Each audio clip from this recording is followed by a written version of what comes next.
Clip 1.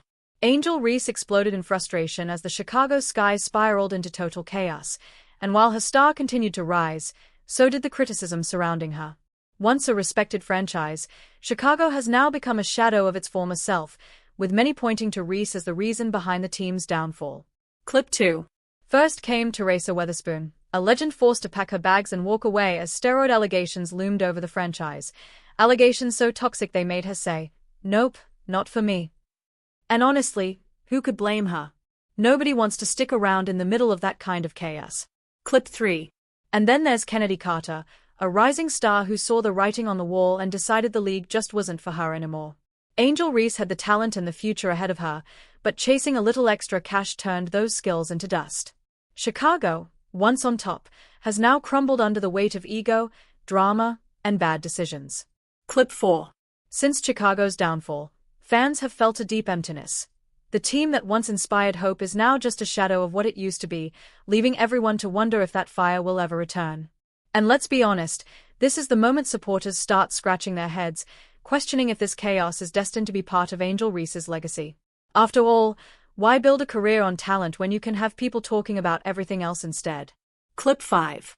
It all began with an outfit, a pair of shorts and a crop top, that left many shaking their heads in disappointment. Angel Reese, once celebrated for her tenacity and unrelenting drive on the basketball court, seemed to veer off course with a choice that didn't reflect the role model she had become for countless young athletes. The real letdown wasn't just the outfit itself, but the missed opportunity to stand tall and remind the world that her true value lies in her skill, passion, and undeniable presence as a leader in women's basketball. Naturally, the world didn't hold back, as comments poured in from every corner accusing her of disrespecting the sport with her fashion choice. Clip 6. The disappointment ran deep, as supporters who once cheered Angel Reese every step of the way began questioning her judgment. This wasn't the Reese they had come to admire. The one who had been a beacon of hope in women's sports, a symbol of breaking barriers and shattering stereotypes. Watching her make a choice that invited scrutiny and overshadowed her accomplishments felt like watching a hero stumble right before their eyes. Chapter 2. The gossip spreads through Rosehill. By sunrise, Rosehill was already humming with talk. It always was, but this was different. This was the sharp, breathless kind of gossip that moved faster than the Morning Post.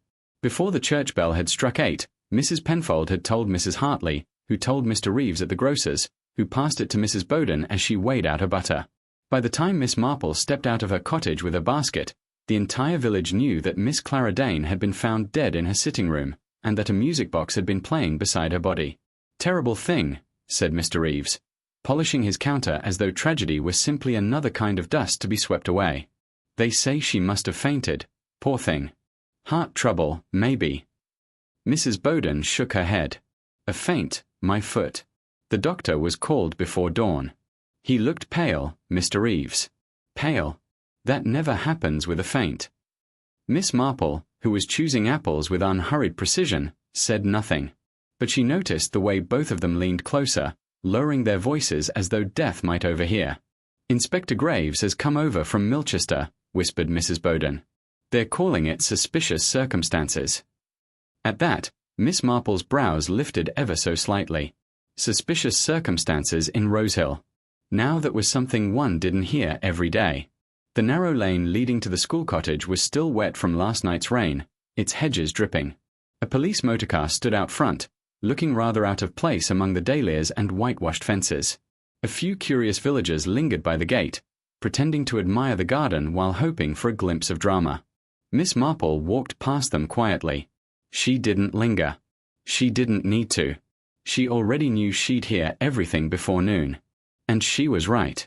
By the time she returned home, her friend Mrs. Weatherby had already arrived with what she grandly called the latest and most accurate information. She had it from her cousin's husband's brother, who was, she assured Miss Marple, very well connected to the constabulary. "It's too dreadful," Mrs. Weatherby declared, settling herself in Miss Marple's armchair with the air of someone about to reveal a great scandal. "Poor girl, they say she was found sitting at her piano, the music box open beside her, playing some eerie little tune over and over. A piece called The Dancing Lady, or so I've been told. Gives me chills just saying it." "How very sad," murmured Miss Marple, pouring tea. "Was she ill, do you think?" Mrs. Weatherby sniffed. "Ill? No, my dear. Unlucky, perhaps. They say she'd been quite upset lately. Some talk of money troubles. Anne, she lowered her voice, some sort of gentleman friend in Milchester. A secretive sort. Always a bad sign. Miss Marple stirred her tea slowly. Oh, my dear, I do hope you're not repeating idle rumors, she said mildly. They can be so cruel. Rumors. Mrs. Weatherby looked affronted. I wouldn't repeat a word that wasn't true. Besides, there is something strange, Jane. The window was open, though it rained all night, and someone said the latch was broken. You tell me that's natural. Miss Marple smiled faintly, though her eyes didn't. Perhaps not. By late afternoon, the police were seen leaving the cottage, and Inspector Graves made his way to the vicarage to speak with Reverend Phelps. The vicar's wife, it was said, fainted outright when she heard the details. Mrs. Phelps always had a delicate constitution, though it was whispered she recovered quickly enough once tea and an audience were provided. At supper, the topic dominated every household. Some spoke of robbery. Others insisted on heartbreak. And a few, the most imaginative, spoke of ghosts, because the haunting tune of the music box had been heard again, faintly, that evening, drifting across the fields. Mr. Reeves claimed he'd heard it himself as he closed up shop. Clear as church bells, I swear to you, he told anyone who'd listen. Like the thing was still playing out there in the mist. Meanwhile, Miss Marple sat in her cozy sitting room, the lamplight warm on her hands. Her knitting lay untouched in her lap. She had seen too many small villages and too many small tragedies not to notice the signs, the nervous glance of the milkman, the silence of the schoolmistress who usually chattered, the quiet way the postman avoided the lane past the cottage. And most of all, the curious detail that no one seemed to mention. Why would a woman who played the piano every evening need a music box at all? She leaned back in her chair, thoughtful. Outside, a dog barked. The sound carried down the quiet street, lonely and sharp. Miss Marple closed her eyes for a moment, listening, not to the dog, but to the memory of a tune she had once heard in another village, many years ago. A little melody, sweet and delicate, played for a girl who had also died far too soon. History, she murmured softly, does so love to repeat itself. Chapter 3. Early Clues and Quiet Observations. The following morning dawned cool and pale, the kind of English morning where the air felt heavy with unspoken things. The mist had not yet lifted from the meadows, and the damp smell of earth clung to the village lanes. Miss Marple, wrapped in her grey shawl, walked toward High Street with her basket and a mind as quietly busy as her hands. She had long ago learned that one could discover more truth in a morning's errands than in a dozen police reports. At the post office, Mrs. Finch was sorting the letters, with more attention to the addresses than was strictly necessary. Terrible business, Miss Marple, she sighed as Miss Marple stepped in. So young, and such a nice manner. Always said good morning. You wouldn't think of her. Well, you know. She lowered her voice. Do you suppose it was murder? Miss Marple set her basket down gently. One should never suppose anything until one knows something, my dear, she replied. But you may tell me what you've heard, for accuracy's sake, of course. Mrs. Finch brightened immediately, as if granted official permission to gossip. Well, they say the inspector found fingerprints on the lid of the music box, not hers, and that the latch on the window was broken from the inside. Which is peculiar, isn't it? And there was something missing, a ring or a necklace, I believe. Miss Marple made a soft, thoughtful sound. Oh, and do you know if Miss Dane had callers often? Hardly any, said Mrs. Finch. Only that Mr. Ransom, from the school board, sometimes dropped by. And Mrs. Phelps, of course, to bring him sheets. She was quite friendly with the vicar's wife. Indeed, Miss Marple said. Thank you, Mrs. Finch. You've been most enlightening. She next called on Dr. Mortimer, ostensibly to inquire about her rheumatism, which, as she told him, was quite loyal in its persistence. But Miss Marple's real purpose lay in the doctor's face, not his medicine. He looked tired, older than his years, and his voice was quieter than usual. A terrible case, Miss Marple, he said finally. Such a shock to find her like that. And I'd only seen her a week ago. She complained of sleeplessness, nothing more. No sign of illness. None at all. She was frightened, perhaps. Miss Marple suggested delicately. He hesitated. Yes, I think she was. She mentioned strange noises outside her cottage at night, music of all things. I advised her to have the latch repaired and to rest more. Poor girl. Miss Marple's fingers, folded neatly in her lap, didn't move. And the music box? Was it hers? That's the odd thing, said Dr. Mortimer. She told me it was a gift. Arrived by post, about a month ago. No note, no sender's name, only a card that said for Clara, with fond memories. She thought it was from a friend in London. Apparently, when she wound it the first time, she turned quite pale. Said the tune was one she hadn't heard in years. When Miss Marple left the surgery, the church clock was striking 11. She paused by the green, watching the village life flow gently around her.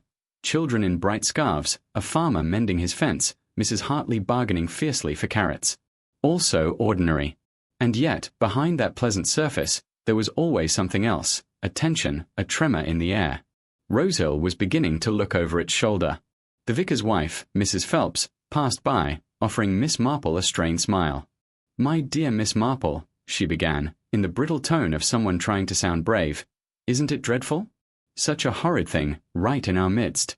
I hardly slept last night." "I imagine poor Miss Dane didn't either," said Miss Marple gently. Mrs. Phelps blushed, then leaned closer. "I shouldn't say this, but the inspector believes she might have been poisoned. Something in her teacup. But the results aren't back yet. Between us, I'm not surprised. There was something not quite settled about that young woman." "How do you mean?" "Oh, nervous, secretive. She came to choir practice, but never sang. Once, she burst into tears in the vestry. Said she'd made a terrible mistake. That was the week before." Mrs. Phelps trailed off, dabbing her eyes with a lace handkerchief. "Poor girl," said Miss Marple. "So many terrible mistakes begin with the best of intentions." That afternoon, Miss Marple sat by her window, knitting untouched again. Her mind wandered through the pattern of small facts, the gift, the tune, the broken latch, the missing jewelry. The police would be searching for who had entered the cottage. Miss Marple, instead, was asking why. There was something faintly theatrical about the whole thing, a music box playing beside a dead woman, an open window, a vanished ring. It was all a little too arranged. And Miss Marple, who had seen more of human nature than most, knew that when people try to arrange things, they almost always leave behind one small detail, something untidy, something human. She thought of Clara Dane's hands, the way they'd trembled when she'd held that silk-wrapped box in the tea-room. And she remembered that faint trace of lipstick on her teacup. The shade was a deep red, uncommon in Rosehill. Yet Miss Dane's lips, that evening, had been pale. Miss Marple opened her notebook, a small one she kept for garden notes and, occasionally, for murders, and wrote down just 2 words. Changed lipstick. Then she underlined them twice. Chapter 4, The Wrong Suspect. The arrest came sooner than anyone expected, and, in the opinion of most of Rosehill, far too conveniently. By Tuesday morning, the police had their man. It was Mr. Henry Ransom, the school board clerk, a quiet, middle-aged gentleman who lived alone on Mill Lane and was generally considered respectable, if a trifle dull. The sort of man who mended his own socks and kept his papers in perfect order. Which, of course, made his arrest all the more delicious to discuss. At precisely 9:30, Inspector Graves's motor car was seen outside Mr. Ransom's cottage.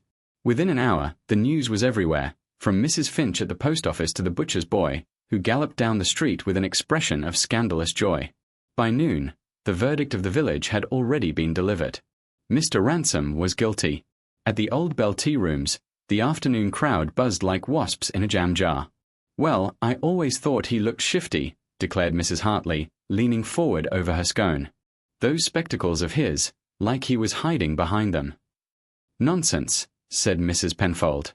"He's been a widower for years. A lonely man, that's all.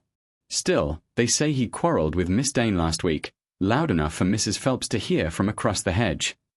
Miss Marple sat at her usual table by the window, her tea cooling beside her. Her needles clicked softly, the rhythm steady and calm, like her breathing. Mrs. Penfold noticed. "You don't seem surprised, Miss Marple. Don't you think he did it?" Miss Marple smiled gently. "I never like to think anyone capable of murder, Mrs. Penfold. It's such a waste of imagination, don't you think?" That earned her a puzzled silence. just long enough for Miss Marple to take a sip of her tea before continuing quietly. I saw Mr. Ransom yesterday morning, on my way to the post office. He was carrying a parcel wrapped in brown paper. He said it contained school records for Milchester. The parcel was quite flat, hardly the sort of thing one associates with guilt. But the police found her missing ring in his drawer, said Mrs. Hartley triumphantly. Indeed, said Miss Marple, raising her brows. Then I do hope they found the right drawer. At the police station that afternoon, Inspector Graves sat behind his desk, surrounded by a small mountain of papers. He was a capable man, brisk, methodical, and rather fond of decisive action. To him, the case seemed clear. We've got motive, means, and opportunity, he told his sergeant. He visited her often. They quarreled. She was poisoned, and her ring turns up in his desk. That's more than enough. Miss Marple was shown in just then, a soft smile on her face and a small tin of homemade biscuits in her hand. I hope I'm not intruding, Inspector, but one does like to help when one can. Graves frowned, though not unkindly. He knew her reputation, and her uncanny habit of being right when everyone else was wrong. Always a pleasure, Miss Marple. Though I assure you, this case is well in hand. I'm sure it is, she said pleasantly, offering him a biscuit. But if I may ask, was the ring found loose in the drawer, or in a box? The inspector blinked. A box, I believe. Why? Oh, nothing at all, she said lightly. Only that people who commit crimes seldom take the trouble to tidy them afterwards. It's usually the innocent who are neat. Graves gave a small laugh. You think Ransom's innocent, then? I think, Miss Marple said mildly, that he's tidy. That evening, as dusk fell and the lamps along High Street flickered to life, Miss Marple took a quiet walk toward the schoolyard. The air smelled of wood smoke and damp leaves. She paused by the gate of Mr. Ransom's cottage. The curtains were drawn, the house dark. On the step lay a thin layer of dust, except for one clear footprint, small and narrow, pointing outward. A woman's footprint. Miss Marple studied it for a long moment.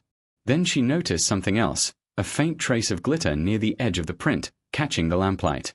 She bent down, brushed it gently with her handkerchief, and found what she expected, a few fine grains of silver dust. Powdered metal, like the kind that might fall from the inside of a music box. Back home, she opened her little notebook again and added a new line beneath changed lipstick. This time, she wrote, footprint, woman's, silver dust. Then, below that, another note. Too neat to be murder by rage. Arranged, again. She sat for a while, staring at the words. Outside, the wind rose softly, brushing against the windows. Somewhere, faint and far off, came that same delicate melody, the dancing lady. Miss Marple listened, her expression serene and grave all at once. Ah, she murmured. So the dance isn't over yet. Chapter 5. Secrets Revealed. The rain returned to Rosehill the next morning, soft and persistent, turning the cobbled streets into glistening ribbons and wrapping the village in its usual hush. But the quiet was deceptive.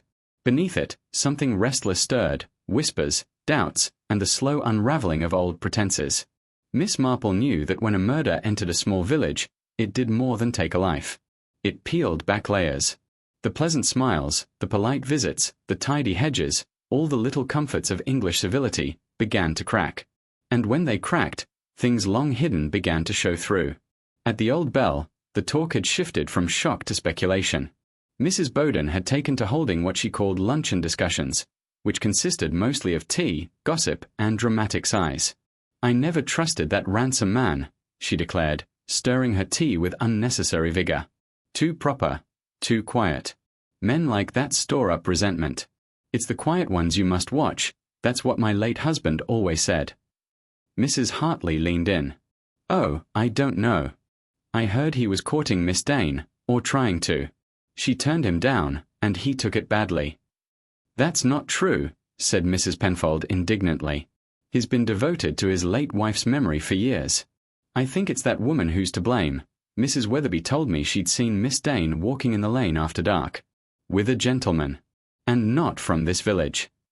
Miss Marple, seated by the window as usual, did not look up from her knitting, though she said softly, people who walk in the dark are sometimes only trying not to be seen in the light.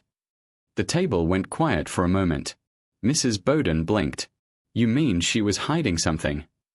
Or someone, Miss Marple said. There is a difference, though often a very small one. That afternoon, the inspector came calling again. He looked less sure of himself this time. Miss Marple, he began, accepting her tea with a grateful nod, you might have been right about Ransom. He's protesting his innocence rather convincingly, and none of his statements contradict. The lab report came back, too. The poison wasn't in her tea, but in the chocolates she'd been eating. Chocolates? Miss Marple's tone was mild, but her eyes sharpened. Were they hers? Delivered to her cottage a few days before the murder, the inspector said. Same handwriting as the card that came with the music box. Same ink, even. No fingerprints on either. Ah, said Miss Marple softly. The careful kind of criminal. That narrows it down considerably. Graves frowned. You think you know who it was? Oh, no, she said, her smile faint and serene. But I think I know who it wasn't. Later that day, Miss Marple called on Mrs. Weatherby, who was more than delighted to receive her. The woman thrived on excitement, and murder was a tonic stronger than brandy. My dear Jane, come in, do. Isn't it ghastly about poor Clara Dane? Such a lovely young woman. So artistic. She was a music teacher, you know, and played at the vicarage last Christmas. Gave me gooseflesh. Miss Marple accepted a cup of tea, glancing about the tidy sitting room. Yes, she was very talented. I believe she studied in London. Oh, indeed. Came down here only 6 months ago. Said she wanted peace and quiet. But between you and me, I don't think she ever found it. She had a past, Jane, one of those artistic sorts who get mixed up with unsuitable men. How interesting, said Miss Marple. And you know this because... Mrs. Weatherby looked delighted. Because she received letters, dear, blue envelopes. I saw the postman hand them over several times. Always the same writing, very bold, and always from London. But she tore them up straight away. I saw bits of them once in her waste bin. Blue envelopes, Miss Marple repeated, her tone thoughtful. Most unusual. Oh, and another thing. Mrs. Weatherby leaned forward eagerly. The vicar's wife said she once visited Clara and found a photograph of a man on the piano. Handsome, foreign-looking, with dark hair. But when she called again the next week, the photograph was gone. Imagine that. Miss Marple smiled. Yes, I can quite imagine it. That evening, as dusk crept across Rosehill, Miss Marple sat by her window, watching the rain glisten on the cobbles. In her lap lay her notebook, now half filled with neat lines of observation. Music box and chocolates, same sender. Blue envelopes, London origin. Photo of man, vanished. Ring in wrong drawer. Footprint, woman's, silver dust. It was a curious pattern, one of deliberate precision. Whoever had killed Clara Dane had not acted in anger, but with calculation. Miss Marple looked out toward the darkening lane, where the mist was beginning to rise again. Somewhere, faintly, she thought she heard the notes of the dancing lady, or perhaps it was only memory playing tricks. She closed her notebook and murmured, almost to herself. Music, letters, gifts, all tokens of affection. Only some affections are poisonous. The next morning, a new rumor spread through the village, one that turned every head and stirred every tongue. The vicar's wife had gone to the church vestry early and found an envelope slipped under the door. Inside was a single photograph, the same photograph Mrs. Weatherby had described. And on the back, written in bold, slanted script, were just 3 words. For Clara, always. Chapter 6, The Twist. The fog came thick to Rosehill that morning, not the soft, poetic mist of autumn, but a dense, almost tangible shroud that swallowed up hedges, chimneys, and the distant church tower until the whole village seemed to float in silence. People said it felt like the village itself was holding its breath. By 8:30, the milkman had failed to appear, the post was late, and even the birds seemed reluctant to sing. It was as if Rosehill, having gossiped itself to exhaustion, now waited for something, and what came, when it came, was worse than anyone imagined. Miss Marple was in her garden, pruning her chrysanthemums, when the news reached her. It came, as news often did, through Mrs. Finch, who appeared breathless at the gate, shawl half slipped from her shoulders. Oh, Miss Marple, dreadful. Simply dreadful. There's been another death. Miss Marple straightened slowly, pruning shears in hand. Another, she repeated quietly. Yes, Mr. Ransom. They've found him at the police station, dead in his cell. For a long moment, the only sound was the distant tolling of the church clock. Then Miss Marple set down her shears, brushed a leaf from her sleeve, and said very softly, "How very inconvenient."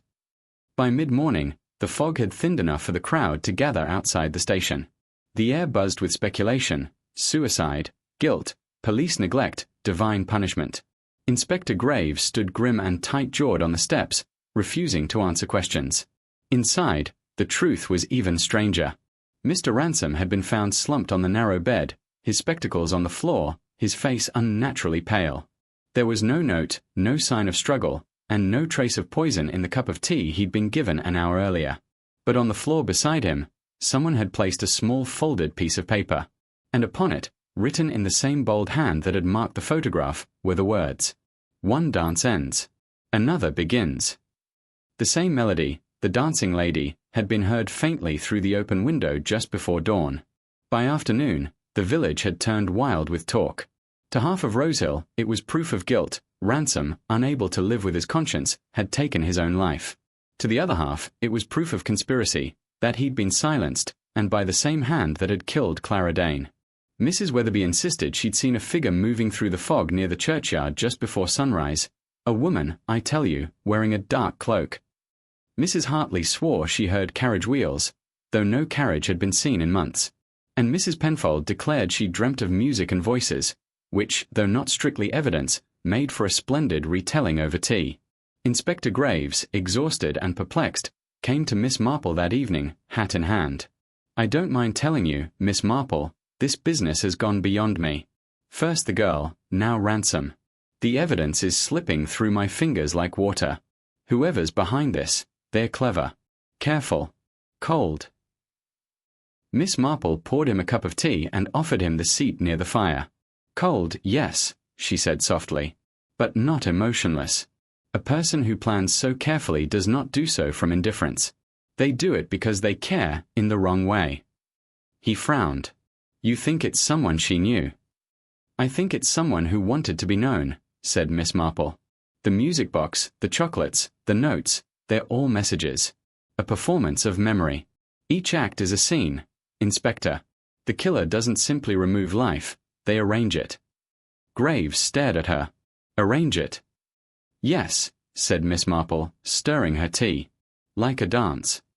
When the inspector had gone, Miss Marple sat quietly by her window. The fog was returning, thicker than before, glowing faintly in the lamplight.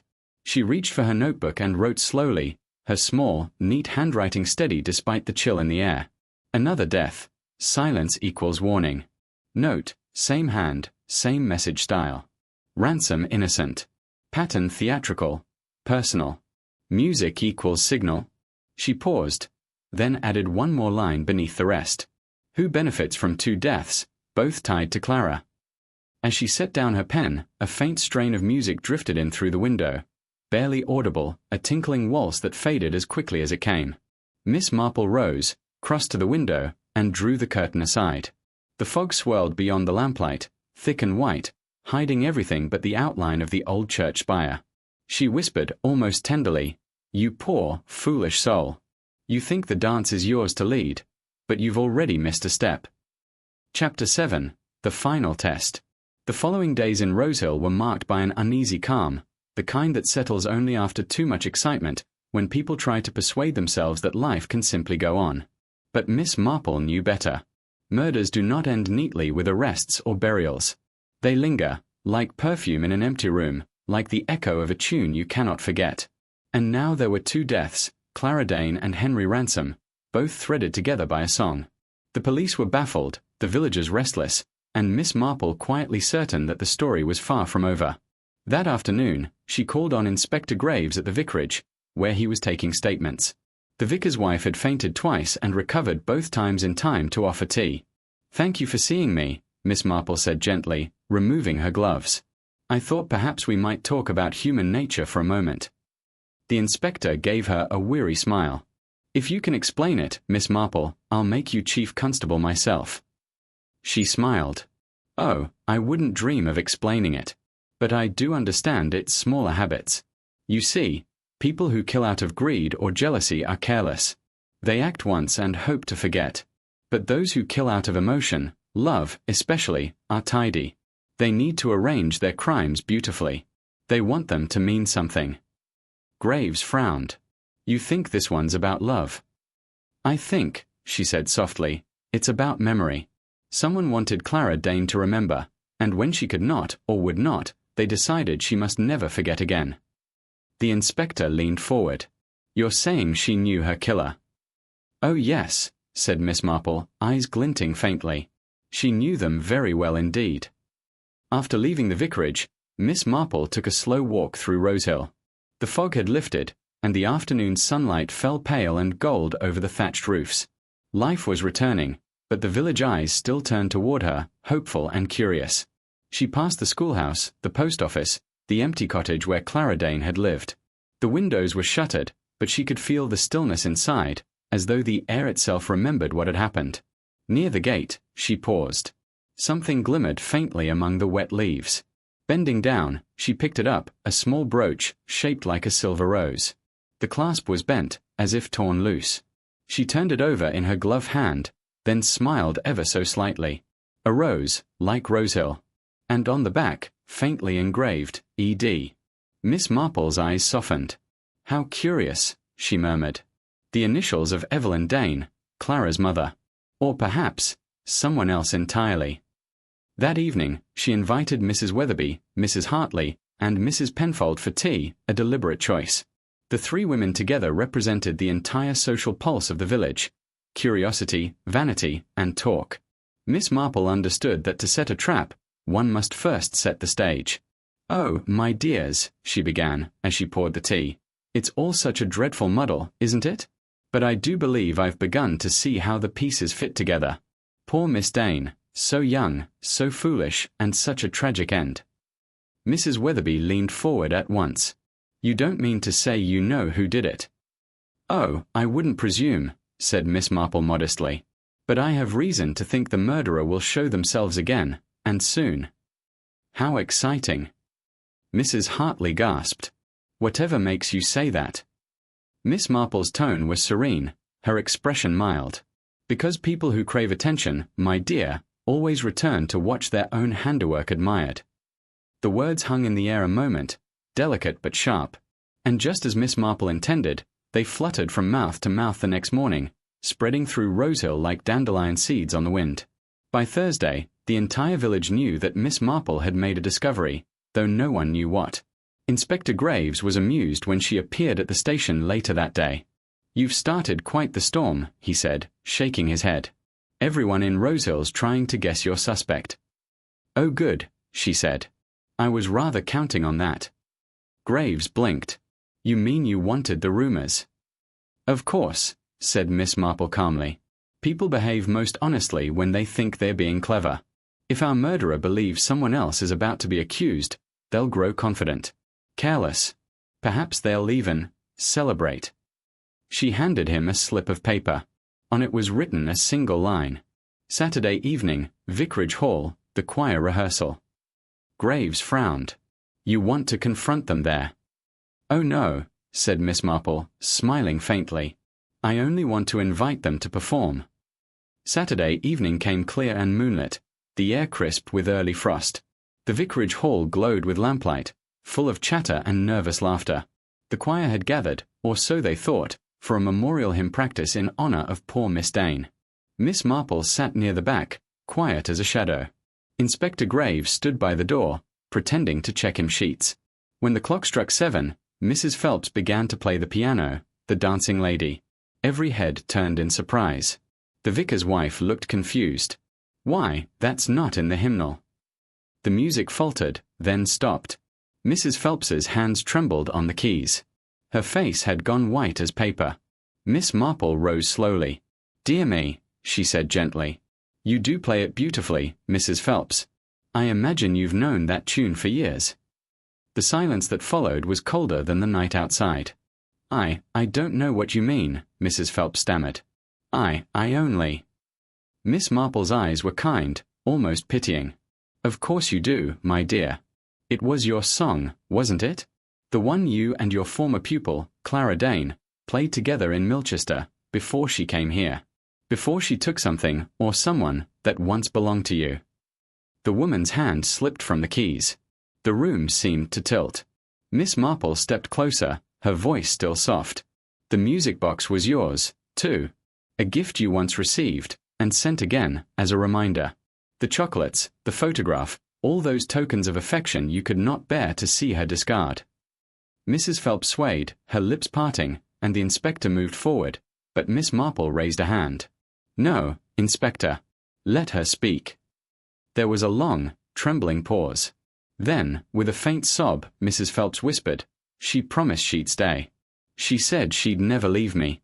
Then she ran off with him, and I only wanted her to remember. Miss Marple nodded gently. And when Mr. Ransom began to suspect you'd been visiting her that night, you arranged for him to be silenced too, with your own hand, I think. The same as before. Mrs. Phelps covered her face. It was her song, she whispered. Ours. She shouldn't have played it without me. Later that night, after the police had gone and the hall stood quiet again, Miss Marple lingered by the piano. The lamplight glimmered faintly on the keys. She touched one very softly, and a single note echoed, lonely, sweet, and sad. Love, she murmured, is the finest composer of tragedies. She closed the lid gently and walked out into the night. Chapter 8. The Reveal and the Aftermath. Morning came softly to Rosehill, pale sunlight spilling through lace curtains, dew trembling on hedgerows. The village awoke with the hesitant relief of people who have lived too long under the weight of something unsaid. At the vicarage, Inspector Graves and Miss Marple sat together at the breakfast table. Between them lay a folder of notes, the music box itself, and a teacup gone cold. It's strange, the inspector said slowly, how something so lovely can hide something so dreadful. He turned the small silver box over in his hands. It gleamed innocently. When he opened it, the tiny ballerina spun once, twice, then stopped as though exhausted by all it had seen. Miss Marple gave a faint smile. Beauty and cruelty are old companions, Inspector. Most people simply don't notice when one begins to lead the other. He nodded thoughtfully. We've confirmed most of what you said. Mrs. Phelps taught Clara at Milchester Academy. They were close, too close, by some accounts. When Clara left to take a position here, Mrs. Phelps followed her, found work as the village organist, and, well, the rest we know. She brought her grief with her, Miss Marple said gently. And like most people who are lonely, she tried to make the world remember what she could not forget. Later that afternoon, the villagers gathered at the Old Bell Tea Rooms, the very place where Clara Dane had last been seen alive. The gossip, as always, was plentiful, but there was no triumph in it now. Just sadness, and perhaps a little shame. Mrs. Hartley dabbed her eyes with a lace handkerchief. It's such a dreadful thing. I never would have thought her capable of it. Always so proper, so musical. Mrs. Penfold sighed. You never can tell, can you? The quiet ones are always the deepest.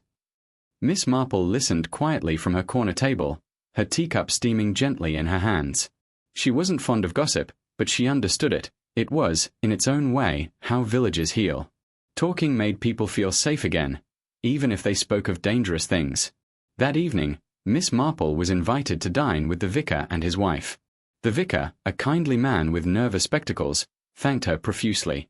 You've done the village a great service, Miss Marple. The truth, though painful, has brought peace again. She smiled modestly. Oh, I only noticed what others preferred not to see. Still, he said, pouring her tea, I'm curious, how did you know it was Mrs. Phelps? Miss Marple sipped before answering. A series of very small things, really. She had a musician's hands, yet she avoided touching the piano when I visited. Her gloves smelled faintly of silver polish, quite unusual for a lady who didn't keep silver herself. The same dust that was found on Clara's music box. The vicar's wife gasped. Good heavens! And the brooch, Miss Marple continued softly, engraved with E.D., the initials of Evelyn Dane, Clara's mother, but also, by marriage, Evelyn Phelps. Her maiden name, I believe. A coincidence she didn't intend to reveal. Inspector Graves, who had joined them late, nodded. "You noticed every detail, didn't you?" "Oh, not every one," Miss Marple said with a kind smile. "Just the ones that mattered." As the clock chimed 9, Miss Marple walked home through the quiet streets of Rosehill. The air was cool, the moon pale and calm. Somewhere in the distance, she thought she heard the faint tinkle of a piano, but when she stopped to listen, it was only the wind moving through the trees.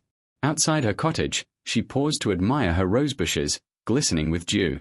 The village lay still now, peaceful again, though peace of that sort was always temporary. She went inside, lit her lamp, and sat by the fire with her knitting.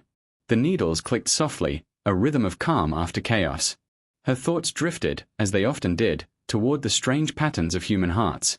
How love could become possession, how loneliness could whisper so convincingly that it was love at all. When the kettle began to hum, Miss Marple rose, poured herself one last cup of tea, and allowed herself a small sigh.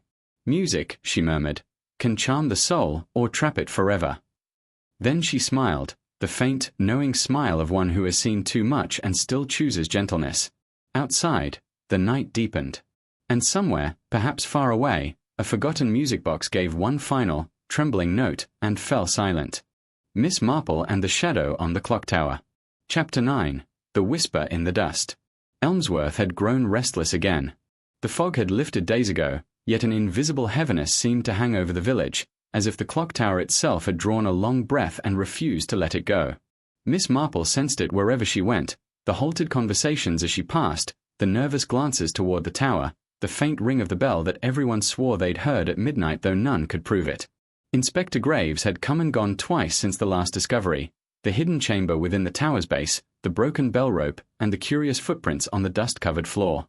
Still, there were more questions than answers. That morning, Miss Marple visited the church again. The caretaker, old Jarvis, was sweeping the aisle with slow, deliberate strokes. His face was drawn, his eyes rimmed red.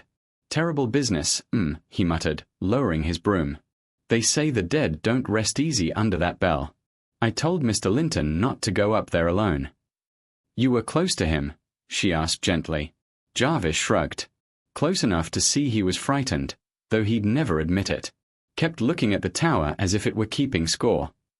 "Keeping score," she echoed softly. "That's a curious way to put it." He glanced at her sharply, then looked away. "That's just a saying, A man with debts has ways of measuring his time." She smiled faintly. "Ah, yes.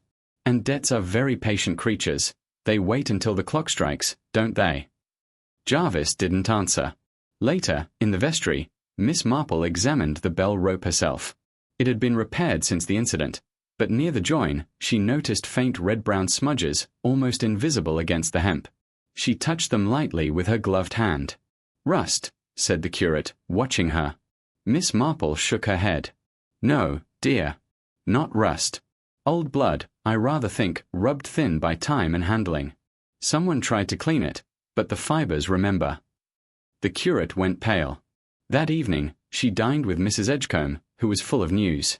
"They found the missing papers," she cried, pouring tea with trembling hands. "In the clock tower itself.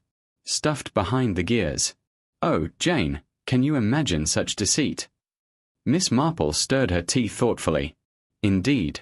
But I wonder, were they hidden there, or placed there for discovery?" Mrs. Edgecombe frowned. "I don't see the difference." "Oh, there's quite a difference," Miss Marple said mildly. "Hiding something is an act of fear. Planting something is an act of performance." Mrs. Edgecombe blinked. "You mean someone wanted to be caught?" Miss Marple smiled faintly. "Not caught, my dear. Noticed." That night, the wind rose. The clock tower groaned like a ship at sea. Sometime after midnight, a sound echoed through the square, faint, but distinct, a whisper, almost human, carried on the air. Mrs. Edgecombe later swore she heard her name. Others said it was only the wind. But Miss Marple, who sat awake by her window, knew better. She had seen a shadow again, a figure standing just behind the clock face, motionless, outlined by moonlight. And this time, she recognized the shape of the hat. A woman's hat. The next morning, Inspector Graves arrived unexpectedly, his face grave. "Miss Marple," he said, setting a small velvet pouch on the table. "They found this in the mechanism, tucked between the gears. It nearly stopped the clock again. She opened the pouch carefully. Inside lay a silver charm, delicate and tarnished, shaped like a tiny bell. On its underside, an engraving. 4AR, time remembers what love forgets. Miss Marple looked up slowly. How very poetic, she murmured. And how very cruel. She folded her hands, her gaze distant. Inspector, she said softly, I believe your murderer isn't hiding anymore. She's waiting. Because for her, the clock hasn't finished striking yet. Graves frowned. You're saying there's going to be another death? Miss Marple's eyes, bright and calm, met his. I'm saying, my dear Inspector, the next chime will tell us everything. Chapter 10. The clock strikes 13. Elmsworth awoke to a restless dawn. The mist had returned, not the soft, friendly kind that curled along hedgerows, but a cold, creeping fog that swallowed sound and blurred every familiar outline. At the center of the square, the clock tower loomed like a sentinel from another age.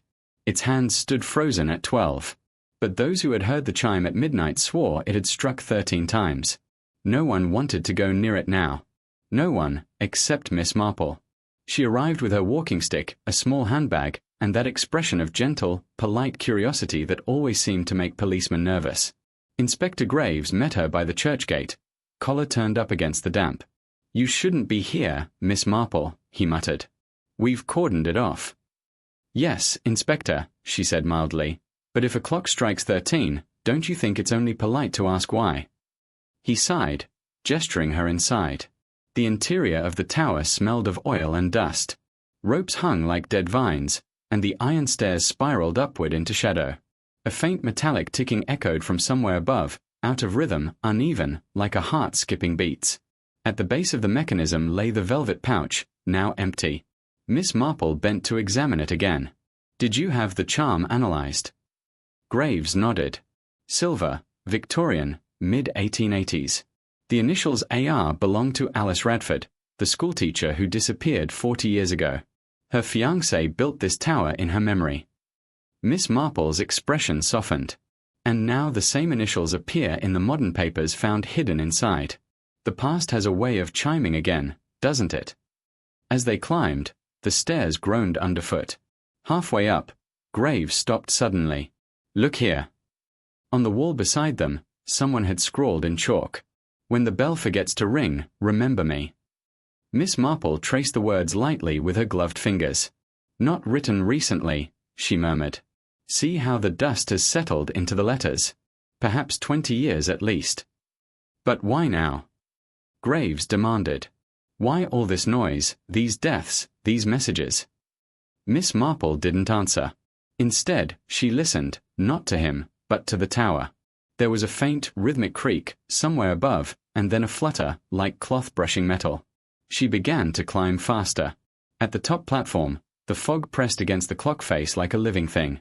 The huge gears stood motionless, except for one, the smallest, that turned in short, jerky movements, driven by a thin golden chain. And near it, a figure stood, dressed in grey. Miss Radford. Graves called out instinctively, before realizing what he'd said. The woman turned. Her eyes were wide, her expression unsteady, not mad, but terribly tired. It was Mrs. Linton, the vicar's wife. I didn't mean to kill him, she said softly. But he wouldn't stop the clock. He said it had to ring, that people had to remember. And I just couldn't bear it any more. Miss Marple stepped forward carefully. Because the tower was built for someone else, wasn't it, my dear? Someone whose name still lingered in your husband's heart. Mrs. Linton's breath caught. He said her name in his sleep. After all these years.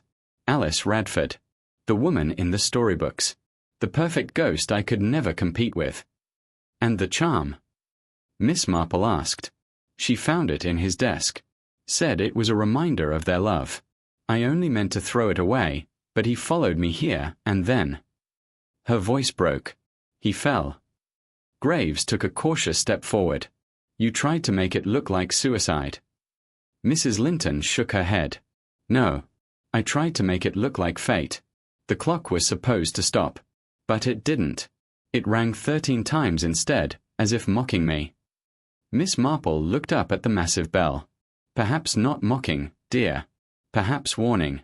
Because when love curdles into resentment, time does strange things. The bell gave a slow, groaning moan, and then, with a shudder, began to swing. Graves pulled Mrs. Linton away as the mechanism lurched into motion.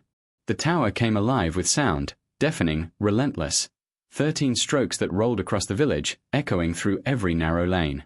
Miss Marple stood perfectly still, her eyes half closed, counting each one. When the final chime faded, she opened them again. "There," she said softly. "It's finished now. The clock has remembered and forgiven." Later, as they emerged into the sunlight, Graves looked at her with quiet awe. "Tell me, Miss Marple, how did you know it was her?" She smiled faintly. "Because jealousy, Inspector, is very much like a clock. It starts with a single tick, and if no one stops it, it will run itself into ruin." That evening, the tower stood silent once more. The villagers whispered that it would never strike 13 again. But from her window, Miss Marple thought she heard, very faintly, very gently, a final, perfect chime. One that said, "Time remembers what love forgets." Chapter 11. The Quiet After the Bell. For several days, Elmsworth was a village in mourning.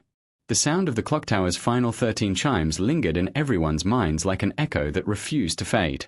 Shopkeepers spoke in whispers, the baker's bell no longer rang in the mornings, and even the children avoided the square. Grief and shame mixed in the air, grief for Reverend Linton, who had fallen from the tower, and shame for how quickly gossip had turned tragedy into theatre. And through it all, Miss Marple went quietly about her days, buying flowers, writing letters, and tending to her small garden behind the inn. No one quite realized that she was still thinking. On the third afternoon after the funeral, Inspector Graves came to visit her. His hat was in his hands, his manner subdued. "I wanted to thank you," he said gruffly, "for your help. It's never easy when a case ends in confession rather than trial. The papers will call it a crime of passion." Miss Marple smiled faintly. "Oh, I dare say they will. The phrase makes people feel comfortable, as though passion were an excuse for cruelty." Graves frowned. "You don't think she loved him?" "I think she loved him more than he deserved," Miss Marple replied softly. "But love built on comparison is a house without a foundation. Every creak feels like betrayal." The inspector looked down at his hat, twisting the brim between his fingers. "You see things no one else does, Miss Marple." She chuckled. "Only because I've spent my life watching people try to hide what they're proudest of." Later that evening, she visited the church alone. The caretaker, Jarvis, was polishing the brass candlesticks. He nodded as she passed. The air smelled faintly of wax and lilies. At the base of the tower steps, someone had placed a small bouquet of wildflowers, bluebells, violets, and a single white rose. A simple card lay beneath. "For those who loved too long." Miss Marple bent down to read it, her fingers brushing the petals. "How curious," she murmured. "Even sorrow wants to be understood." The next morning brought sunlight at last, warm and forgiving. The square was no longer empty. Children were chasing hoops again. Mrs. Edgecombe was hanging bunting for the harvest fair, determined that life must go on. When she spotted Miss Marple, she called cheerfully, "You'll come, won't you, Jane? It wouldn't be a proper fair without you." Miss Marple smiled. "I wouldn't miss it, dear." But as she walked away, she paused, glancing up at the clock tower. The hands stood still again, this time at precisely 12. The great bell had not rung since that night. For the first time in years, she thought, perhaps silence was the kindest sound of all. That evening, sitting by her window, Miss Marple poured herself a cup of tea and opened a letter from her nephew Raymond. It was full of literary chatter, new plays, London gossip, and a request that she come visit soon. She smiled as she read, but her thoughts drifted elsewhere, to Elmsworth, to its fragile peace, and to the quiet truth that some wounds never close, they simply grow gentler with time. She set the letter down, lifted her teacup, and said softly to no one in particular, "Love and memory, such troublesome twins. But even they must rest when the clock has struck its last." Outside, the night deepened. The moon rose over Elmsworth, silvering the rooftops and the quiet tower. And somewhere in the distance, soft as breath, brief as forgiveness, a single bell rang once, then fell silent forever. Miss Marple and the Shadow on the Clock Tower. Chapter 12. The Letter in the Pew. It was on a soft, windless morning that the secret came to light, not with drama or noise, but in the quiet way truth often arrives, folded neatly inside an envelope no one expected to find. The church at Elmsworth had reopened for daily prayers. Dust had been swept away, hymnals polished, and the air smelled faintly of lavender and candle wax. Yet something still felt unsettled, as if a whisper lingered beneath the organ pipes. Miss Marple, who had offered to help arrange the flowers, noticed it first. A slip of parchment wedged beneath the third pew from the front, its edge browned and delicate as old lace. She knelt, easing it free. The paper crackled softly, the sound of time revealing itself. When she unfolded it, her heart gave a quiet, startled flutter. It was a letter, dated March 2nd, 1885, the year the clock tower was built. The ink had faded, but the writing was still legible. Graceful, looping, unmistakably feminine. My dearest Edward, I know you cannot forgive me, but I must tell you the truth before I go. The tower is not a gift of love. It is my farewell. I have done what I must for your future and for mine, though it will seem cruel. Tell no one. Burn this letter when you have read it. I shall not be here when the bell rings. A.R. Miss Marple's hand trembled slightly. She read the lines again, slower this time. The meaning was simple, but its implications vast. Alice Radford, the woman whose disappearance had haunted the village for 40 years, had not vanished by tragedy, but by choice. She sat for a long while in the pew, the letter lying like a ghost upon her lap.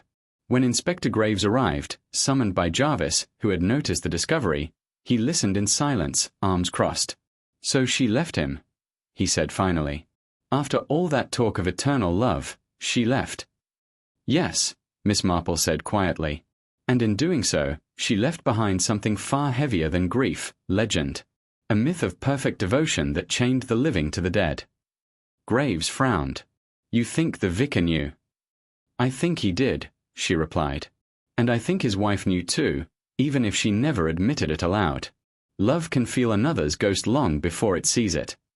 Later that afternoon, the letter was placed in the church's safe for preservation. The curate spoke of perhaps displaying it in future, as part of village history. But Miss Marple advised otherwise. Let it rest, she said gently. Truth is not always meant to be displayed. Sometimes it only needs to be known, quietly, by those who can bear it. The curate nodded, though he didn't quite understand. That evening, as the sun dipped behind the fields, Miss Marple walked home along the lane. The hedgerows glowed gold, the air rich with the scent of earth and wood smoke. For the first time since the tragedy, the clock tower stood at peace. No groaning gears, no restless bell. Only silence, deep and solemn. And Miss Marple, pausing by the gate, thought of Alice Radford, not as a ghost, but as a woman who had chosen freedom in a world that seldom forgave women for wanting it. She whispered softly into the twilight. You did what you must, my dear. And in doing so, you started a story no one knew how to end. Then she smiled, the smallest, kindest smile, and turned toward home. Miss Marple and the Shadow on the Clock Tower. Chapter 13. The Ghost of the Tower Window. The peace that had settled over Elmsworth after the discovery of Alice Radford's letter was short-lived. Within a week, the whispers began again. At first, it was only the children, wide-eyed and breathless, who swore they'd seen a light flicker inside the clock tower long after midnight. Then came the baker, who claimed he'd heard footsteps circling the tower when no one was near. By the third evening, half the village was convinced the ghost of Alice Radford had returned to finish what she'd begun. And though Miss Marple didn't believe in ghosts, she did believe in people, which, she knew, was often quite the same thing. She sat in her sitting room at the inn, the fire crackling softly, a notebook open before her. On one side, she'd drawn a rough map of Elmsworth Square, on the other, a list of names, those who had claimed to see the light and those who had not. There was a pattern. There always was. Funny, isn't it, said Mrs. Edgecombe, bustling in with tea, how ghosts never appear to the dull or the calm, only the easily excited sort. Miss Marple smiled. Oh, I wouldn't say that, dear. Sometimes a ghost simply chooses the audience most likely to tell the tale properly. Mrs. Edgecombe laughed. You think someone's staging this? I think, Miss Marple said, stirring her tea, that legends rarely keep themselves alive without help. That evening, she went walking near the tower. The square was empty, the cobblestones slick from a brief rain. The moon hung low, half shrouded in drifting cloud. As she drew near, she noticed something curious, a faint oily residue along the edge of the tower's door. She touched it lightly. It smelled of kerosene. Inside, the air was cold and still.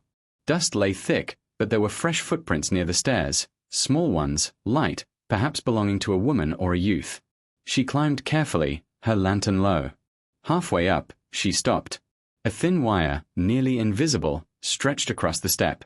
She bent to examine it, a simple trigger for a lantern, rigged to create a flicker when the door opened below.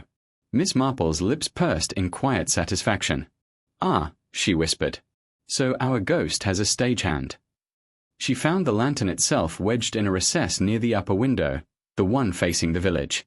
Inside was a timed candle, melted down nearly to the end. Whoever had set it had done so with precision. It would burn out just as the first rooster crowed. Back outside, she closed the door gently behind her and looked up. The window glowed faintly, the light flickering exactly as the villagers had described. Only now she could see it for what it was, a trick of reflection and placement. The candlelight made the clock's inner glass shimmer like a face, complete with moving shadow. No ghost at all. Just careful illusion. And yet, someone had gone to quite some trouble. The next morning, Miss Marple visited Mr. Pemble, the watchmaker who had long cared for the tower's clock. He looked uneasy when she mentioned the light. "Superstition, that's all," he said too quickly.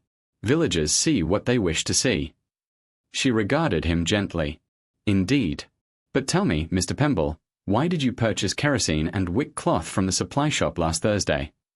His hands froze over his tools. "How did you?" "Oh, the young clerk told me," she said mildly. He was very proud to have a customer with such delicate taste in lantern fittings. Pemble's face reddened. "It wasn't for mischief, Miss Marple. I only wanted to keep the legend alive, to bring visitors back. The fair is coming, and the tower draws trade." "Commerce disguised as mystery," she said softly. "How very modern of you." He looked ashamed. "I never meant harm." "I'm sure you didn't," she said kindly. "But fear, once invited, rarely leaves as a polite guest." That night, she watched from her window as the last of the false light flickered out in the tower. The square was quiet again. Still, she couldn't shake the feeling that something deeper had been stirred, not by ghosts, but by memory. For once a story wakes in a village, it seldom goes back to sleep. She wrote a single line in her notebook before turning in. "Legends grow not from death, but from what the living cannot forget." Miss Marple and the Shadow on the Clock Tower. Chapter 14. The Man Who Watched the Tower. The stranger arrived on a Wednesday. He came by the early train from London, a tall, spare man in a dark overcoat and wire-rimmed spectacles. He carried a battered leather case and a newspaper folded precisely under one arm. His manners were quiet, his tone well-bred, but his eyes were constantly moving, as though he were measuring the village itself. By noon, the news had already made its rounds. "Some sort of historian," Mrs. Edgecombe told Miss Marple, lowering her voice as she poured tea. "Says is writing a book about Elmsworth's clock tower and the Radford tragedy. But between us, Jane, he has the look of a man with an agenda." Miss Marple's expression remained mild. "An agenda, dear. How very modern. In my day, we simply called that purpose." Mrs. Edgecombe sniffed. "Mark my words, something's off about him. He's taken a room at the Griffin and spends his evenings staring up at that wretched tower. Gives me chills just thinking of it." Miss Marple's eyes twinkled. "Then perhaps I'd better pay him a call, before he writes something even the tower wouldn't recognize." That afternoon, she found the stranger seated on the inn's veranda, scribbling in a small notebook. "Mr. Hargreaves, I believe," she said pleasantly. "Jane Marple. I hear you're researching our little corner of history." He rose politely, bowing slightly. "Ah, Miss Marple. The very person I hoped to meet. You seem to be somewhat of a local authority." She smiled. "Only on the behavior of people, I'm afraid. Clocks and ghosts I leave to others." He gestured for her to sit. "Then we have something in common. I don't believe in ghosts either. Only in the marks they leave on the living." "Quite so," she said, settling in. "And what brings you to Elmsworth after so many years of quiet?" He hesitated, just a heartbeat too long. "I'm a distant relative of Alice Radford. My great-grandmother was her sister. I've come to learn what truly happened to her. Miss Marple nodded slowly. How fortunate. We've only just learned ourselves that she may not have died at all. His eyes flickered, surprise, quickly masked. Indeed. How remarkable. Yes, Miss Marple said gently, almost as if she left a message for someone still listening.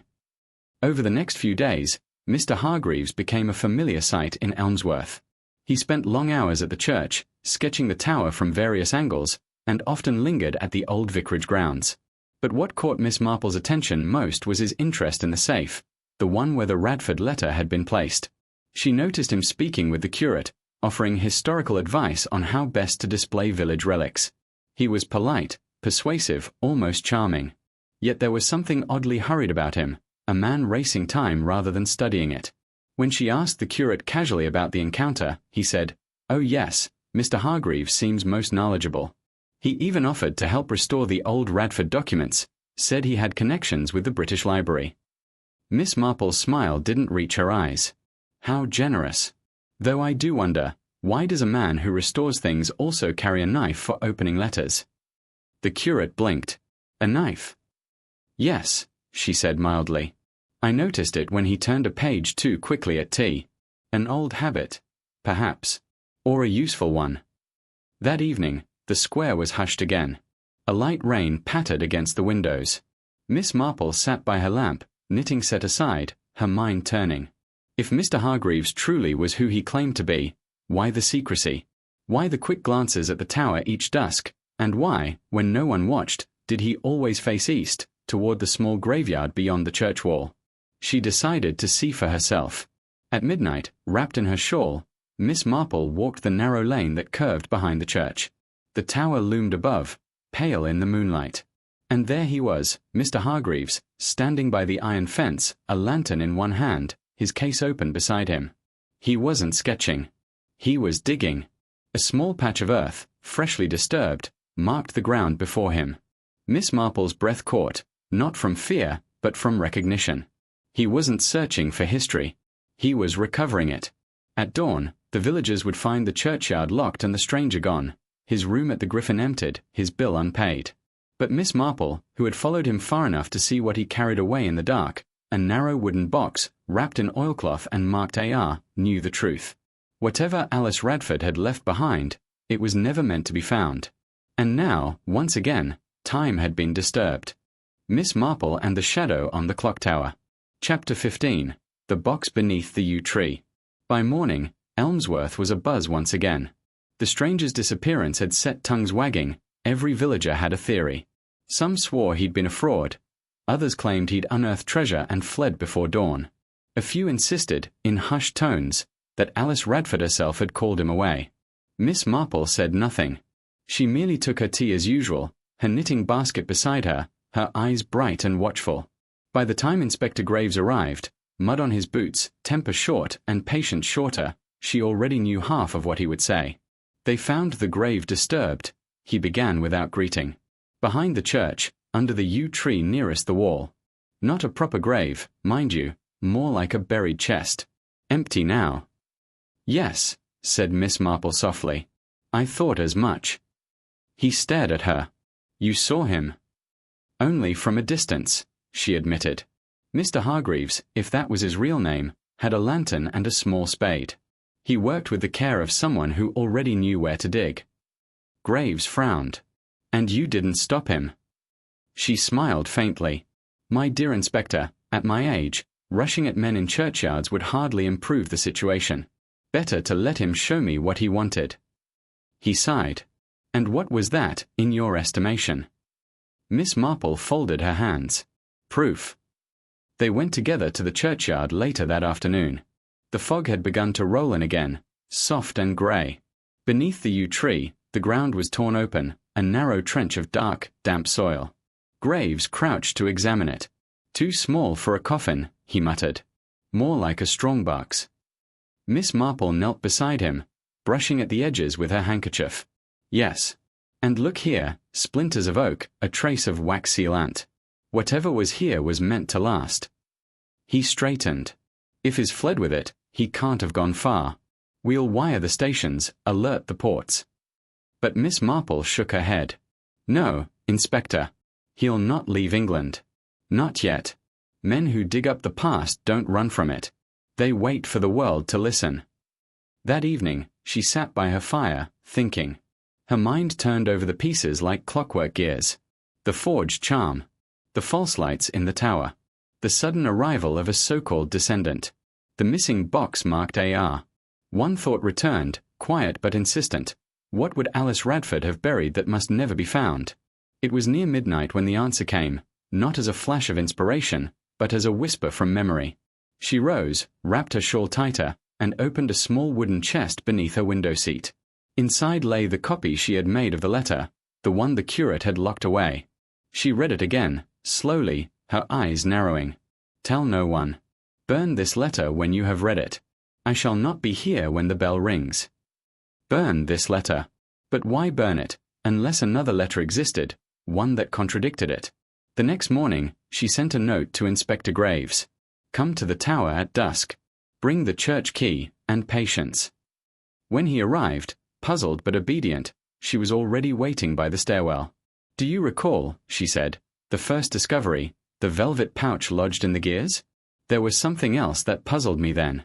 The pouch was not torn by accident. It had been placed to jam the clock. Graves frowned. Meaning?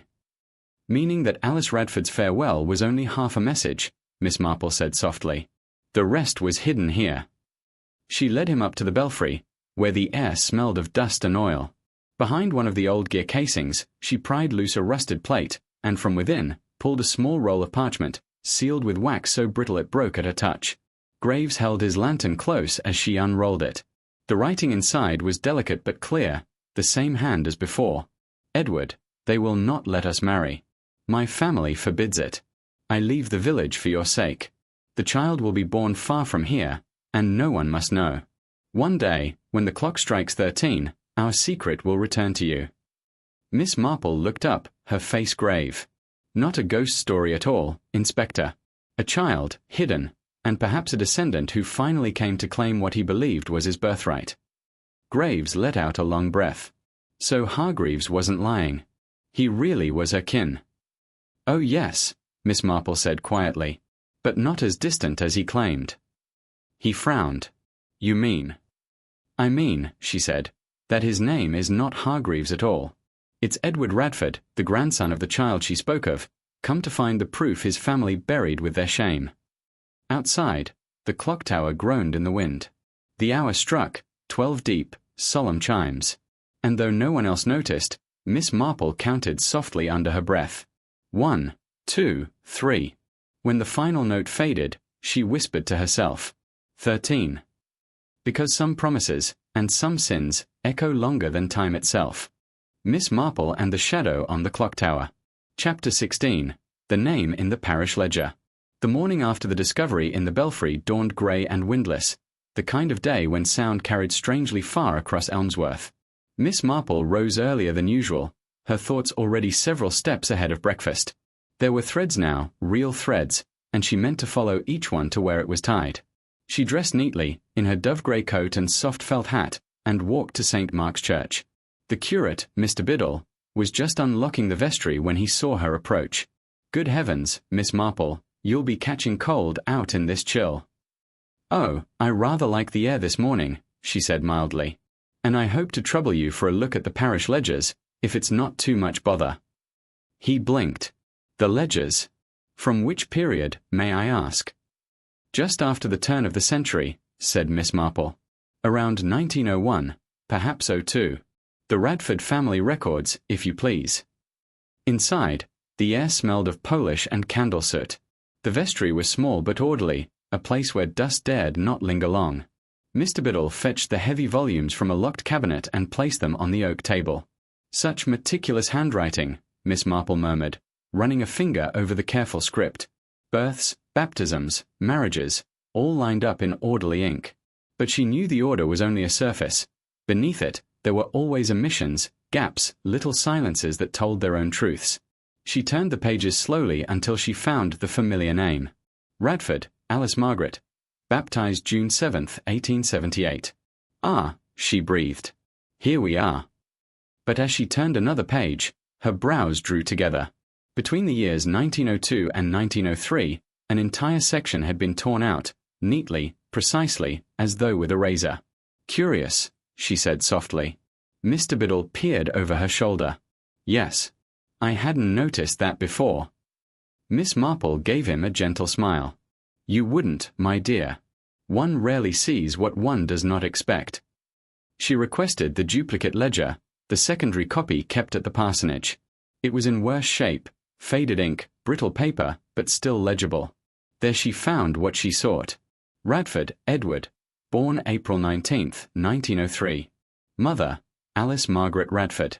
Father, name omitted at family request. She read the line 3 times before closing the book. Miss Marple, said the curate anxiously. What on earth could that mean? Oh, nothing the world hasn't seen before, she replied quietly. A young woman sent away, a name concealed, a family intent on keeping appearances intact. The tragedy is that such things, however secret at the time, rarely stay buried. Later that afternoon, she met Inspector Graves outside the inn. He was pacing, cigar in hand. Well, he said. You sent word you'd found something. I have, Miss Marple said. The truth of Mr. Hargreaves, or rather, Mr. Edward Radford. He is indeed of the family, though not in the way the others would wish it known. Graves frowned. You mean his illegitimate? She inclined her head. Yes. The hidden child of Alice Radford and a man whose name was struck from the record. The family made sure of that. But Edward's existence could alter the inheritance of Wyndham House, and perhaps that is precisely what he came to claim. Graves rubbed his chin. You think someone killed Clara Dane because she found that out? I think, Miss Marple said softly, that Miss Dane stumbled upon a truth someone else had kept buried for 20 years, and paid for it. He stared at her. And the box?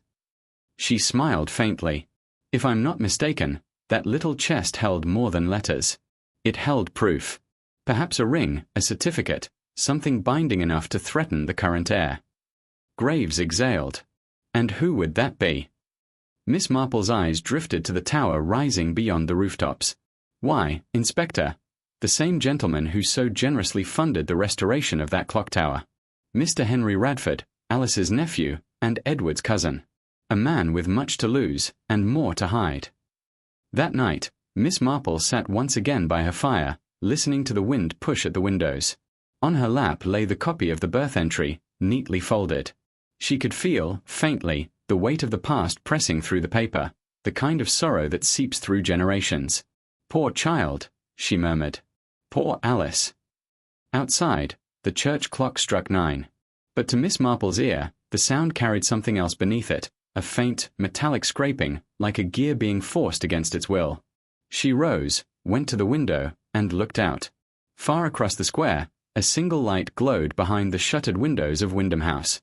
And somewhere, faint but unmistakable, came the music again, that same, lilting tune that had first broken the silence of the village. The melody of the music box. Miss Marple and the Shadow on the Clock Tower. Chapter 17. The Tune at Wyndham House. Wyndham House stood on the edge of Elmsworth like a relic from another century, its grey stone facade veined with ivy, windows shuttered as though the place itself were keeping secrets. The air that evening was heavy, the sky low and swollen with rain. Miss Marple arrived just as the first drops began to fall. Her shawl was fastened tight, her step steady. She had walked this path before, many times, though never with quite the same chill in her bones. A lamp glowed faintly in the study window, the only sign of life. She lifted the brass knocker and let it fall. The hollow sound echoed through the house. Moments later, Mr. Henry Radford appeared in the doorway, his expression polite but strained. Miss Marple, he said. What a surprise. To what do I owe the pleasure at this hour? I might say curiosity, she replied pleasantly. A poor habit of mine, I'm afraid. May I come in? He hesitated only a second before stepping aside. Of course.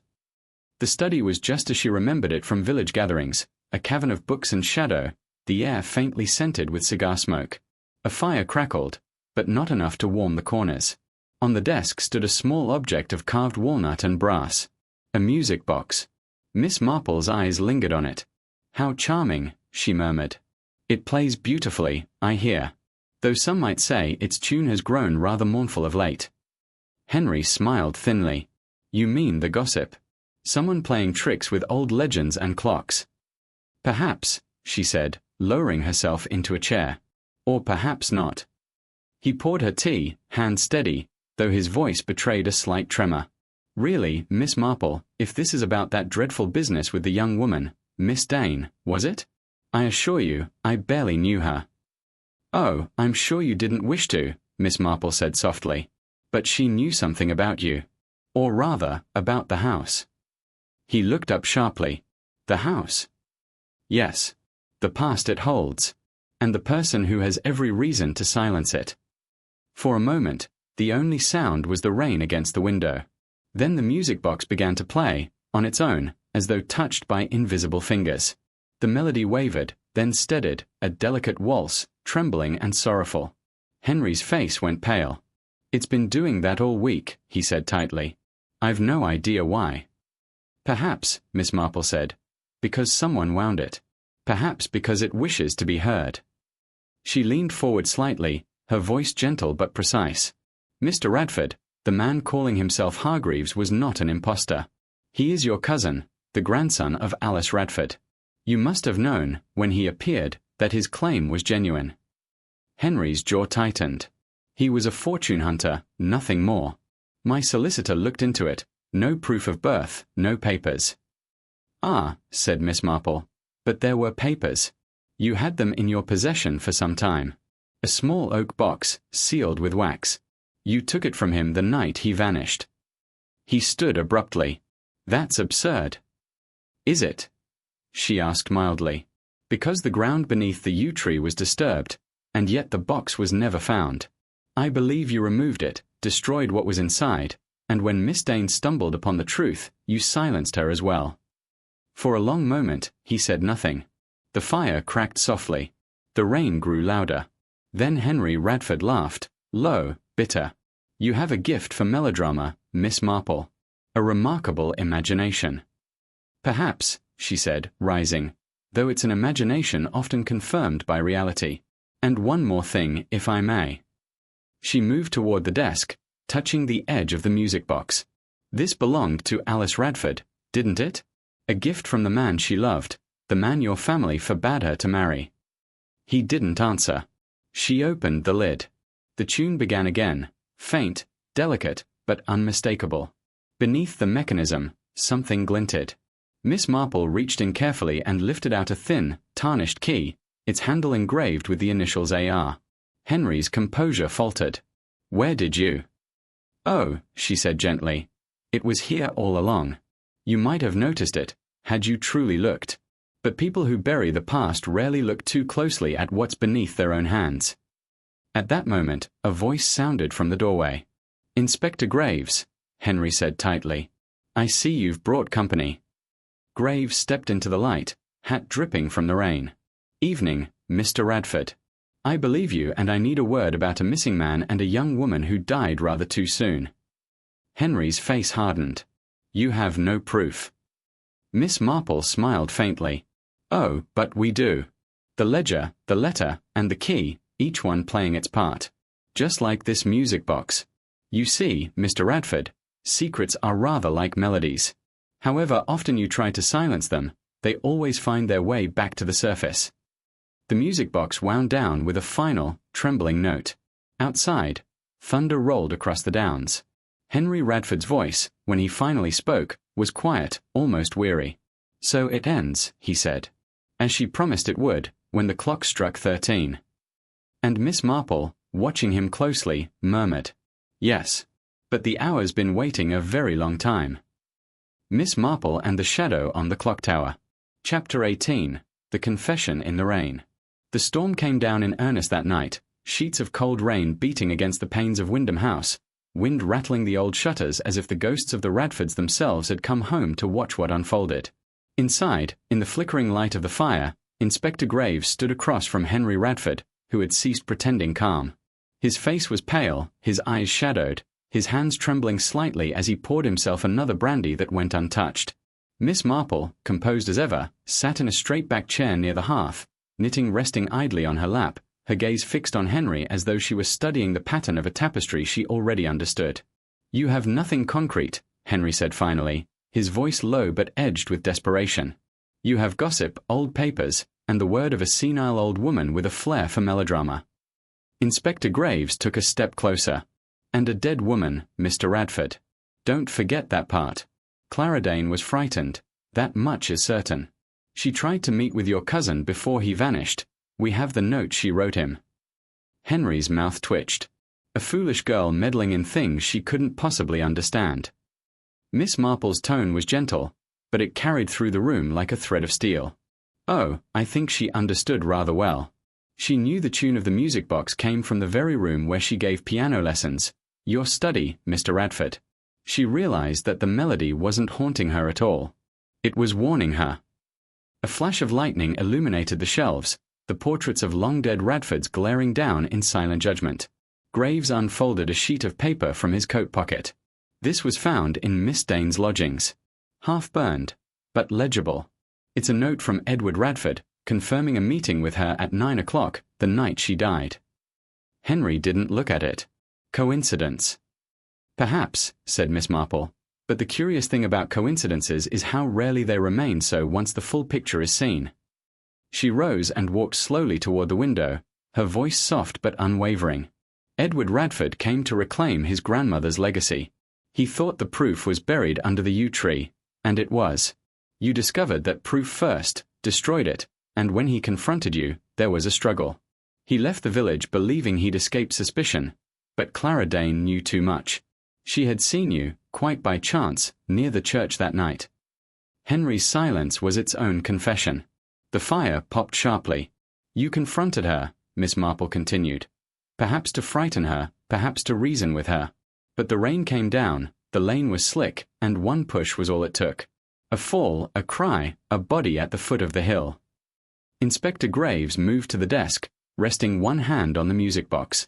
"We can prove it, Radford. The soil from the churchyard was found on your boots, fresh and wet. And your alibi, the one about being at the inn that evening, doesn't hold. The staff never saw you." Henry's breath came fast now. "You think I wanted this?" He burst out suddenly, voice breaking. "My family spent generations building this name, this illusion of respectability. And for what? To be undone by one foolish girl and a bastard boy who thought himself my equal." Miss Marple's expression softened, almost sorrowful. "No, Mr. Radford. Not undone by them. Undone by your own silence. The same silence that destroyed Alice Radford, long before you were born." Thunder rumbled overhead.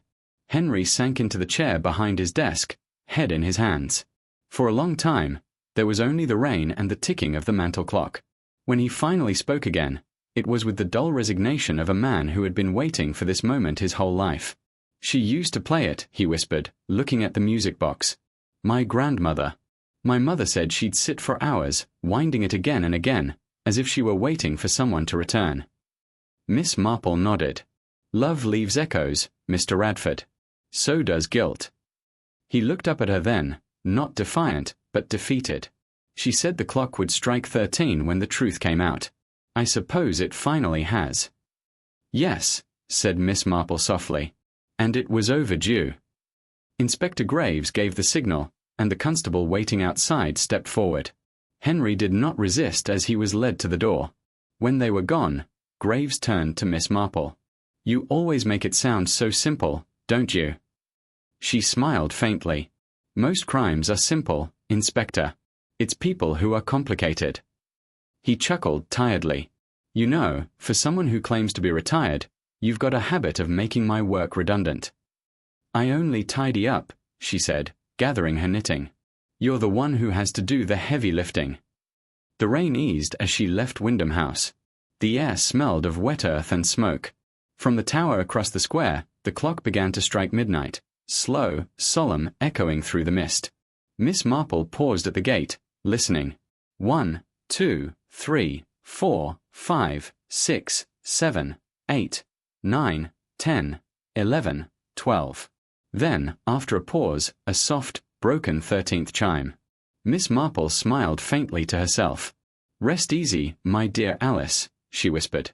"The music's been played to its end." And with that, she turned and walked home through the rain. Miss Marple and the Shadow on the Clock Tower. Chapter 19. The Letter in the Clock. The following morning broke in pale gold light, the kind of deceptive calm that follows a storm. The air was cool and sweet, and the puddles along Elmsworth Lane glimmered like bits of glass. For most of the village, the business at Wyndham House was already slipping into gossip. For Miss Marple, however, it wasn't finished.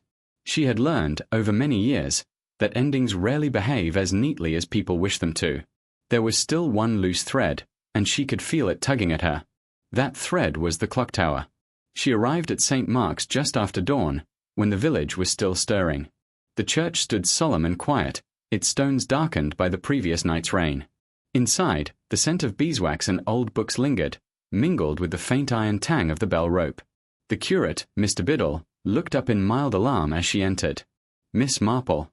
Surely not more mysteries. "Only the smallest one," she said with her usual smile. "Would you be so kind as to lend me the key to the tower?" He hesitated but complied. "Mind the stairs, they're quite slick this morning." "I shall mind everything, Mr. Biddle. Especially the little things." The steps wound upward into the cold air, narrower and steeper with each turn. When she reached the top, the faint tick and hum of the mechanism filled the space. It was the sound of a machine that had seen centuries, steady, patient, loyal. She stood quietly, listening. Then she noticed it, a slight irregularity, a stutter in the turning of the main gear, as if something small had lodged within. Setting her knitting aside, she reached carefully between the brass rods and found what felt like paper, stiff, dry, and delicate. She drew it free with the gentlest of tugs.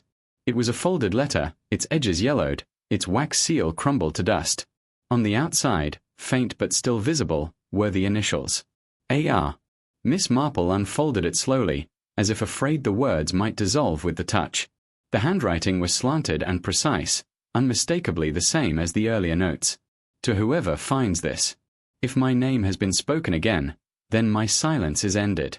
I loved Edward Hargreaves, and by him had a child. They called it shame. They sent me away and said the child was lost. But I hear his laughter in every chime. If you read this, do not judge. Tell them I forgave them long ago. Alice Margaret Radford." Miss Marple stood there for a long time, the letter trembling in her hands. Outside, sunlight broke through the clouds, catching the face of the clock. It gleamed, bright and clear, and for the first time in months, the tower struck cleanly, 12 precise, perfect notes. No 13th. The mechanism, at last, was at peace. When she descended, Mr. Biddle was waiting by the door.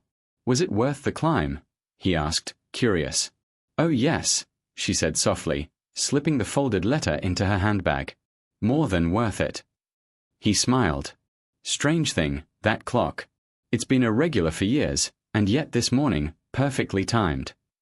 Miss Marple looked toward the tower, where sunlight touched the gilded hands. "Perhaps it was waiting," she said. Just as she was. Later that afternoon, Miss Marple took tea with Inspector Graves at her cottage.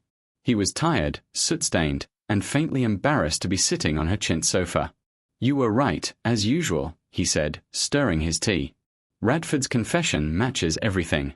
The papers found in his safe prove he destroyed the box. He'll face trial soon enough."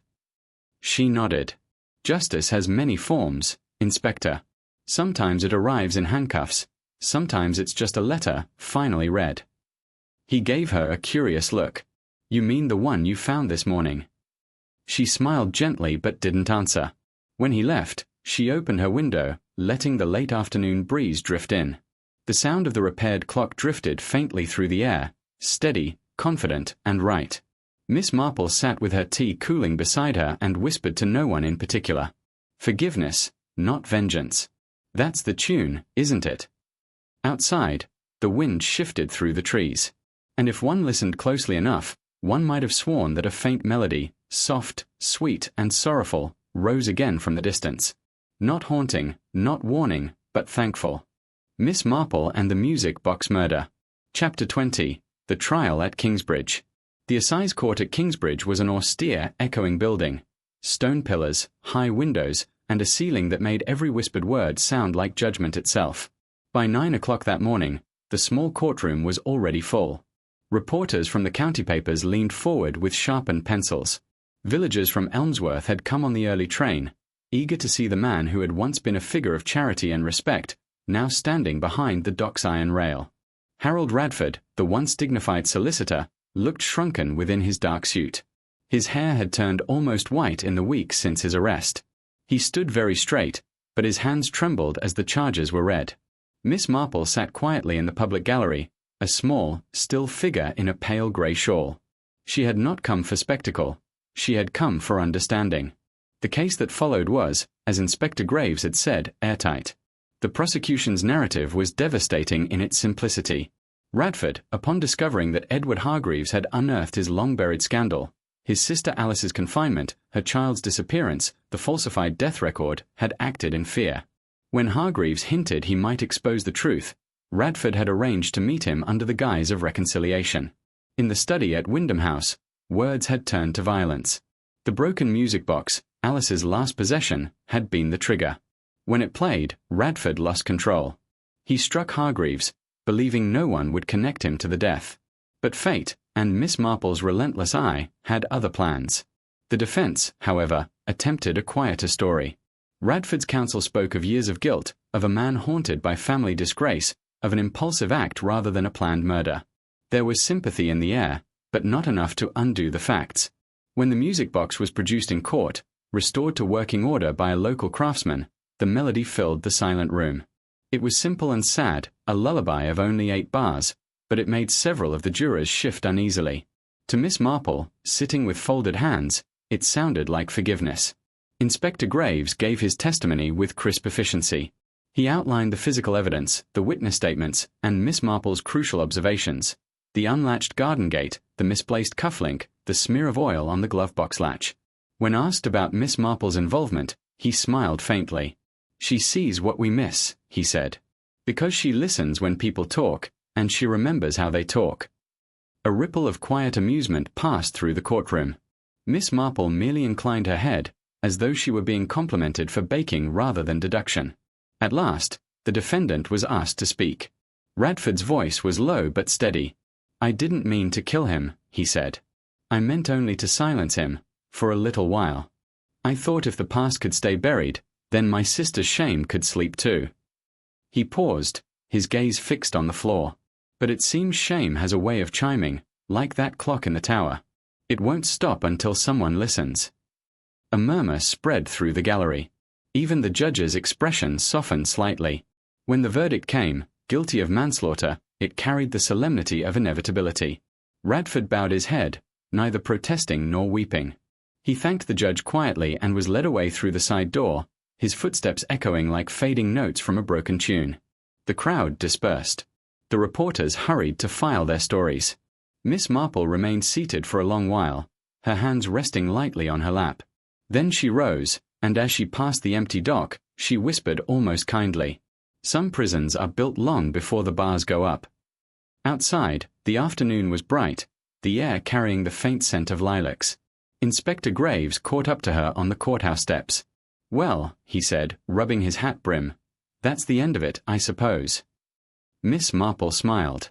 "Oh, I wouldn't say that, Inspector. Truth lingers, like perfume on a letter." He looked puzzled but let it pass. "You're heading back to Elmsworth, then?" "Yes. There's washing to be done, and the vicar's garden party on Sunday. Life insists on continuing, you know." He laughed. "You're remarkable, Miss Marple." "No," she said gently, "just observant. And rather fond of happy endings, when they dare to appear." That evening, as the train rattled back through the countryside, Miss Marple watched the villagers slide by, the hedgerows, the grazing fields, the occasional church spire. When the distant sound of a clock struck the hour, she closed her eyes. 8 notes, the same as the music box's tune. And for the first time in weeks, her lips curved in contentment. The melody was no longer mournful. It was complete.